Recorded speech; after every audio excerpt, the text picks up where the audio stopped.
Dr. Eibner, welcome. Thank you very much. Great to be with you. Thank you for kindly agreeing to talk to us. I'd just like to tell our audience that we're talking to the president of Christian Solidarity International. It's an international human rights organization based in Switzerland with affiliates all over the world. Again, thanks for talking to us. Dr. Eibner, quite an extraordinary situation in Armenia. I've heard your interview to 168 AM to my colleague Aram Sarkisian. It was remarkably interesting and very helpful. First of all, thank you so much for taking such a principled stance in defense of Armenians, Christian Armenians. We have a situation now in our hands when the head of our government, so to speak, has embarked upon this crusade against the Armenian church.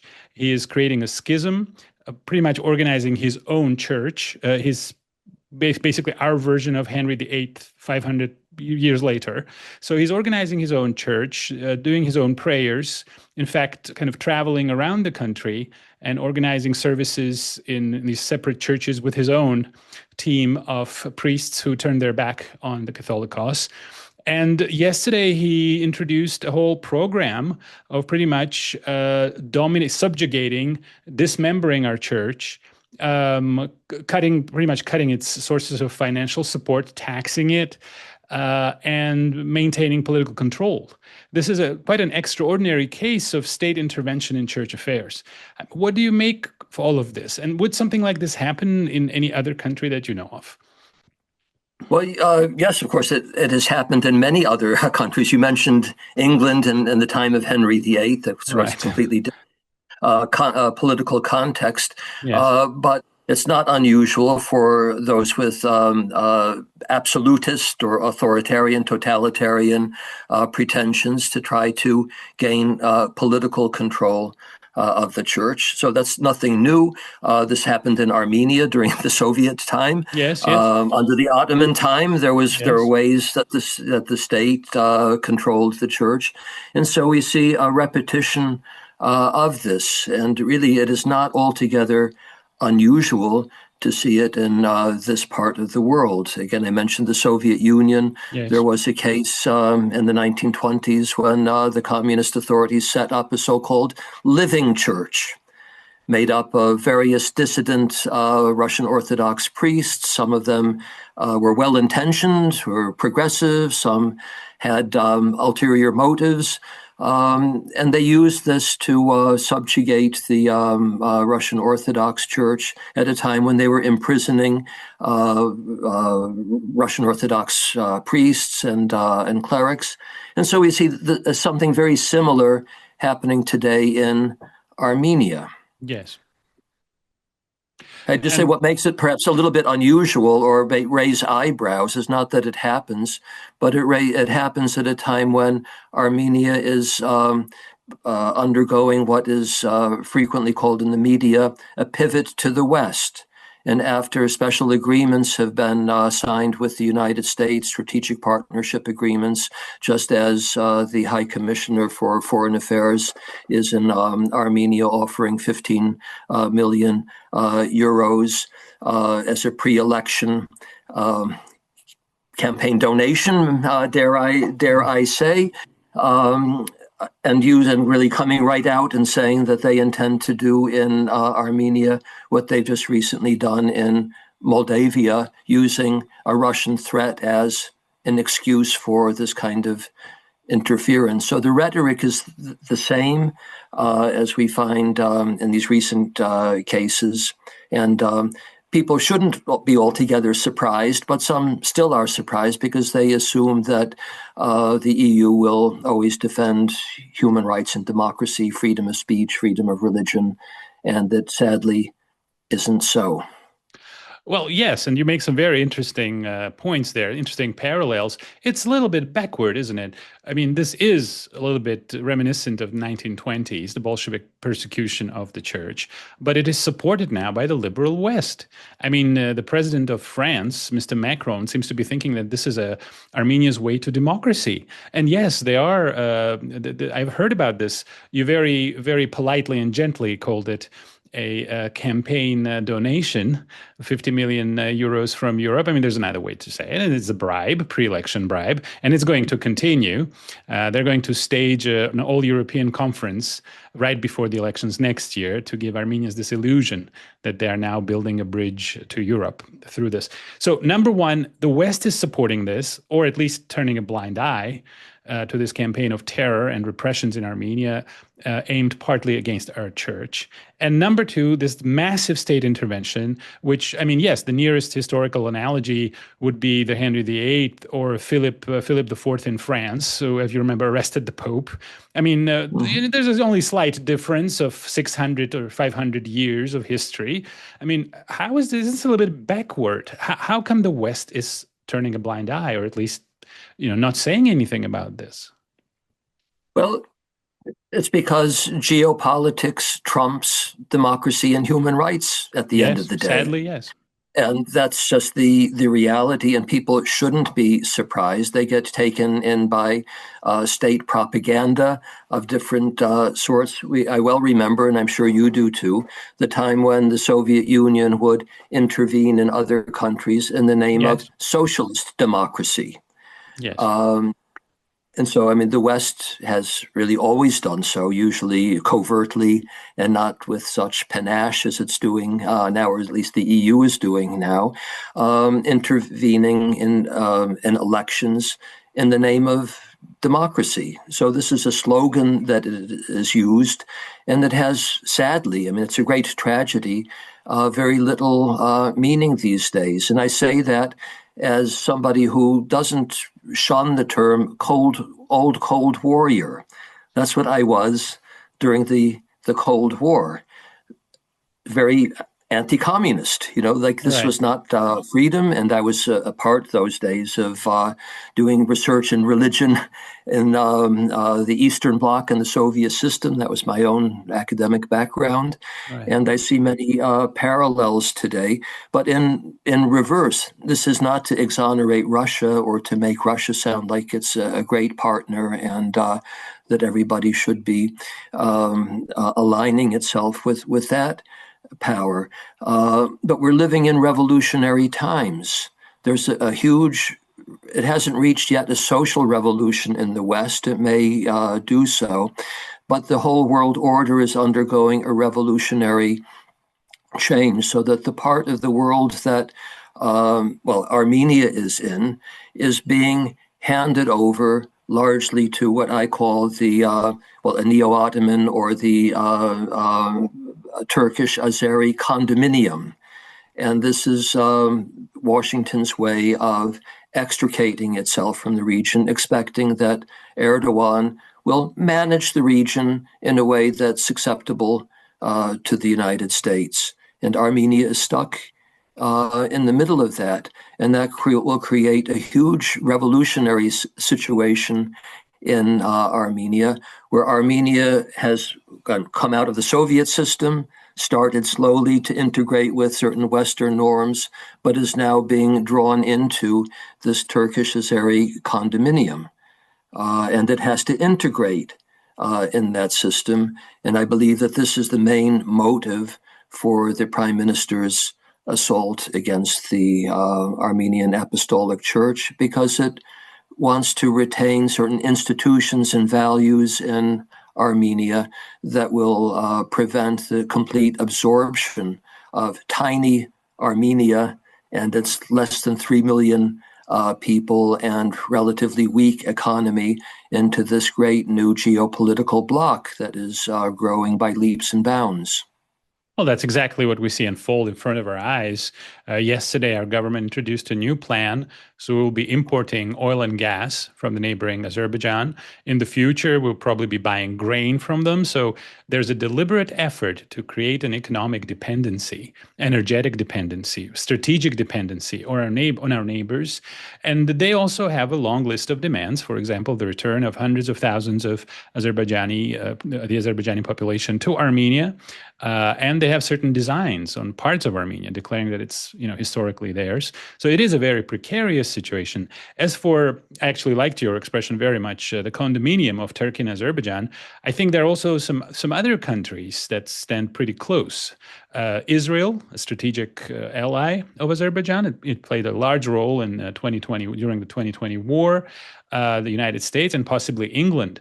So this is a pretty dangerous configuration of powers in our region. And yes, I agree with you. There is a danger that Armenia will be absorbed and just melt away.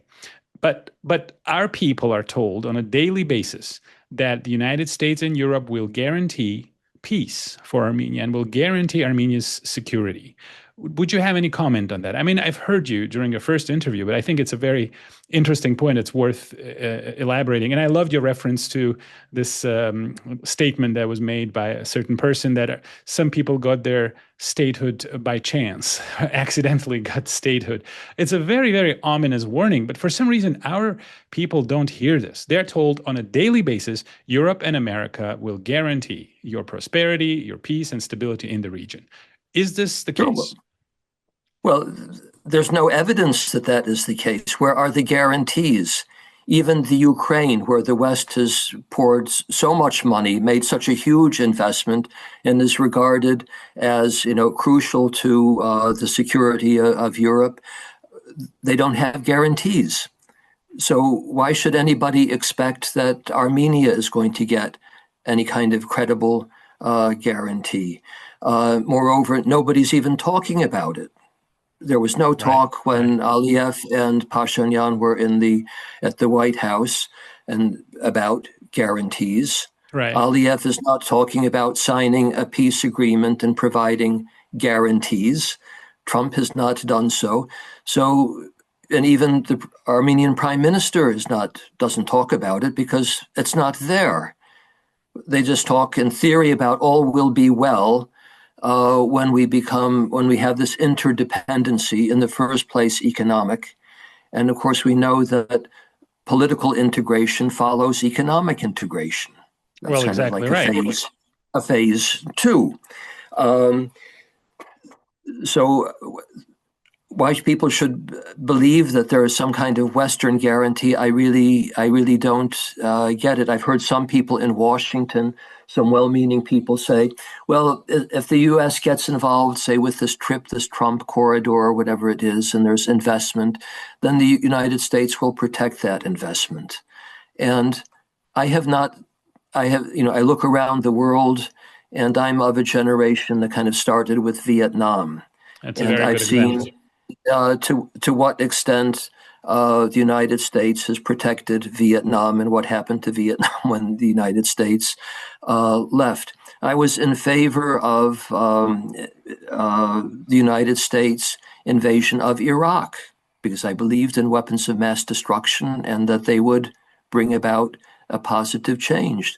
Then I went to Iraq in 2007 and I saw things completely different. The scales fell from my eyes. I've traveled a lot in Syria, and Syria is a country that Armenians should be watching very closely, not just because there still is a tiny remnant of Armenians there, but by what is happening to Syria. Syria has been handed over to jihadists. Actually, it's been handed over to Turkey using the Turkish proxies, jihadist proxies. And I was traveling there at a time when it was very obvious that Turkey in particular, but supported by Europe and the United States, were backing these jihadists for a clear geopolitical goal. So when you see these Western democratic powers supporting jihadists in Syria, as they did in Afghanistan and many other places around the world for their own purposes or other ruthless dictators, why should one really expect that there are going to be some kind of security guarantees for a democratic Armenian Republic of Armenia, which was, of course, created to serve as a homeland for the victims of genocide and their descendants? That is what is being blown away by this process. And you referred to what I said in the previous interview about Tom Barak, the United States Special Envoy, or actually Ambassador to Turkey, Special Envoy for Syria, and the de facto Viceroy for this whole region, stretching from the Mediterranean to the Caspian, who is on record saying that the countries that are the states that were formed after the First World War, which includes Armenia, are nothing more than tribes with flags and artificial borders created by the Western powers that were never intended to be nation states. That kind of statement from such a powerful person suggests that the United States, at least the administration, doesn't really regard the Armenian Republic as it was founded as having any legitimacy. A tribe, a flag, creation of Western powers, and never really intended to be. Who can have confidence in security guarantees from people who speak in this way? You mentioned, Israel, and of course, Israel was very much with Azerbaijan in the 2020 war and has special relations with Azerbaijan. But I can assure you that people in Israel hear what Tom Barak is saying, and it actually applies to them too. A tribe with a flag, with borders created by Western powers, and they are aware of this. So I would foresee some kind of change in Israeli policy as the power of Iran has been largely degraded, and more Israelis actually see the neo-Ottoman threat as the greatest threat to their tribe with the flag and phony borders. It's quite they see that they can be easily surrounded to themselves. So, they're not bound to Azerbaijan. They're not bound ideologically to be anti-Armenian. They have other interests. And I see that there will be a shift in their policy. Hopefully it turns out to the benefit of Armenia, but Armenia really is in a bind. It really is in a difficult situation. Regarding Ambassador Barak's statement, quite an extraordinary statement coming from a diplomat. The last time I've heard anything like this was from Bismarck in 1878 when he said, please don't talk to me about all these tribes. I don't even know what they're called. But for a U.S. ambassador to make a statement like this, it's quite remarkable. Regarding the U.S. foreign policy, I think there is something about being a maritime power that is capable of projecting its power and influence from far, far away. That allows the U.S., like Britain in the 19th century, to basically dominate most of the planet. But the tragedy is that small republics like Armenia, they don't understand that when this power comes from let's say, a hegemon that's 10,000 kilometers away, one day this hegemon may decide to withdraw, or something that one of my Chinese colleagues called cut and run politics, because they don't understand that not every great power has vital interests in Southern Caucasus. And I think this is where the deception comes in, because you said there are no guarantees. Our people are told that Trump gave us his WhatsApp number. Can you believe this? This is a serious conversation we're having, that we have a guarantee in the form of Trump's phone number. Anyway, but another thing that is being spread by this pro-government propaganda is that if we give in, if we make concession after concession, our enemies will be appeased. If we stop talking about the genocide, if we stop looking at Mount Ararat as a symbol of our nation, if we give up any claim to even the possibility of Armenians returning to Karabakh, just give in and give up anything they want. Just say yes to everything. And then it will stop and we will be friends. What is your take on this? What's your opinion? Making concessions and appeasing I certainly don't see it in those terms. What does it mean to be friends? People can be personal friends, right? Well, not have any hostility and so on. But again, going back to Tom Barak, his definition of peace is submission. Right. Well, that's what we're told. The weak have to submit to the strong. And of course, you can have peace. You had peace during much of the Ottoman time. Peace in the sense that there weren't massacres for most of the time there were to begin with. There were periodically, and as the Ottoman Empire fell apart and became threatened by what it perceived as Armenian political agency, then massacres started. That was what, of course, drove the genocide, and all of the other religious ethnic cleansings that took place up until 2023, the fear of Armenian political agency. But if you submit and you don't show any sign of a desire for political agency, then you can live in this kind of Turkish-Azeri condominium as a zimi. This is the, like in the Ottoman time. As a millet. Armenians, this kind of thing, and that there'll be perhaps a Catholic host that's under threat and has to obey, and they kind of manage things. I mean, there will be a more modern way of managing the Armenian tribe when it comes to that. But that's what they mean when they talk about peace. That's also, by the way, the Turkish and Azerbaijani understanding of peace. The Islamic political culture understands peace as submission to Islam. So if Armenia submits, there will be a kind of peace. There won't be human rights, there won't be religious freedom, there won't be democracy, but there will be a kind of peace where there isn't all-out war, and where some Armenians can prosper enormously. There were rich Armenians in the Ottoman Empire. There will be rich Armenians, in this new neo-Ottoman world.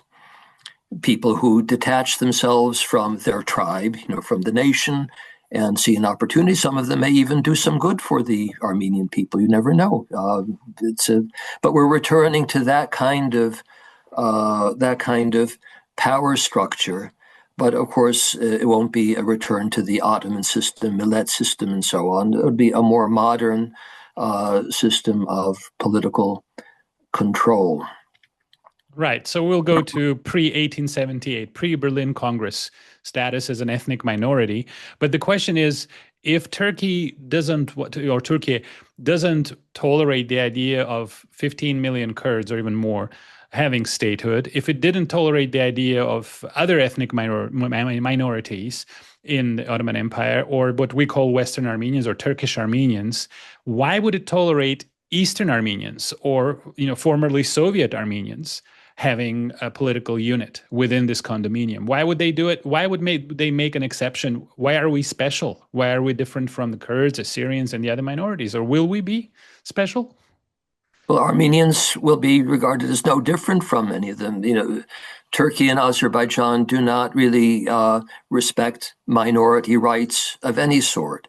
Kurds don't have rights. Of course, there's just a tiny remnant of Christians. They have zero political agency. Even the ecumenical patriarch in Constantinople or Istanbul is something of a hostage. And the big concession that Trump has been trying to get for them is simply the reopening of this Eastern Orthodox seminary that might train 10, 15, 20, even 50 priests a year. I don't know. This tiny concession, Trump is not able to prize out of Turkey. He might get it in time. They might do a deal. But it shows the extent to which the United States will go to get even the tiniest concessions, again, that has no political consequences at all if they start training priests in Istanbul.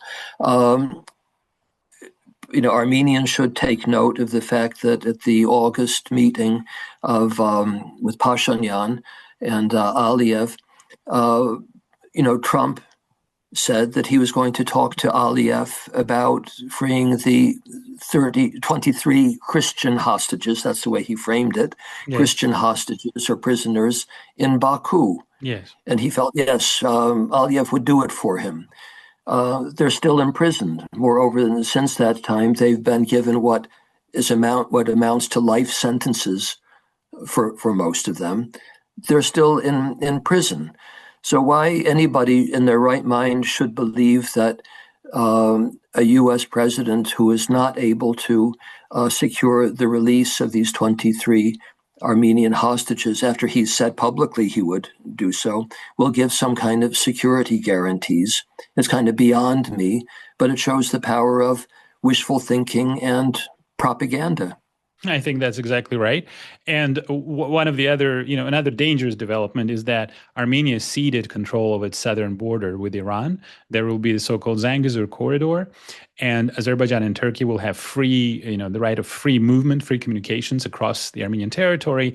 And Aliyev still demands the return of hundreds of thousands of Azeris to Armenian territory. And then our government says that, we'll cooperate, we'll have trade, we'll have economic integration with our neighbors. In your opinion, and this is probably my last question, so we're running a little bit out of time. In your opinion, will economic integration and trade lead to peace as it did in Europe? Or will it lead to political integration and then political submission of Armenia? Which way is it going to go? Well, it will go to the latter. I mean, you can make a case that both ways brings a kind of peace, the absence of war, absence of all-out war. But we're moving in the direction of the political integration of Armenia into this, again, Turkish-Azeri condominium. What will happen as Armenia opens up, and especially if it conforms to EU norms of freedom of movement for people and goods, you will have far more than the several hundred thousand Azeris, coming into Armenia. There'll be a mass migration to Armenia, and there'll be no barrier to it. There's going to be massive investment by Azerbaijan, Turkey, and the Gulf states in Armenia, to the point where Armenia will not be owned by Armenians anymore. Exactly right. And then you lose control, have no political agency. I could imagine a time within a generation when there's an Armenian quarter of Yerevan. Oh boy, that's quite like an Armenian quarter of Damascus or such. Well, such places. You've seen it throughout the Middle East. And why should anybody think, no, this cannot happen in Armenia? That's not far off. I mean, it's not inconceivable, because our neighbors are saying that Yerevan, our capital, is actually an Azeri city, and Azeris used to live there, and there was an Azeri population at some time in a certain historical period. And my final question is, what recourse do we have? Our church, our people, if you were to address our society, our people, what would you tell them? What is the way out of this situation for Armenians? Well, I wish I had something simple to say, a simple answer to that. That's where this conversation gets difficult. Right. How does one kind of resist that, knowing what forces there are against Armenia? And again, there is always the threat of war. Aliyev would prefer to come in civilian vehicles, as he said, but tanks are there and can be used. So all I can say is that the Armenians should try to hold on to what they have as vigorously as they can, and that includes the church, which has historically been the bastion of the Armenian nation. And if it is really forced to submit, and sometimes one has to submit to stronger power. I mean, if one is thoroughly defeated, if that is the case, how do you keep the nation alive? Because you can be sure that the day will come when an opportunity will arise to rise again, and to use all existing political means possible to defend the history, tradition, the institutions of Armenia. More than that, I really can't say, and I am full of sympathy with everybody in Armenian political life, because the pressures are enormous and the answers are not simple. It's easy to analyze the situation, but to come up with a simple solution is far more difficult. I understand. Thank you very much, Dr. Abner. Thank you.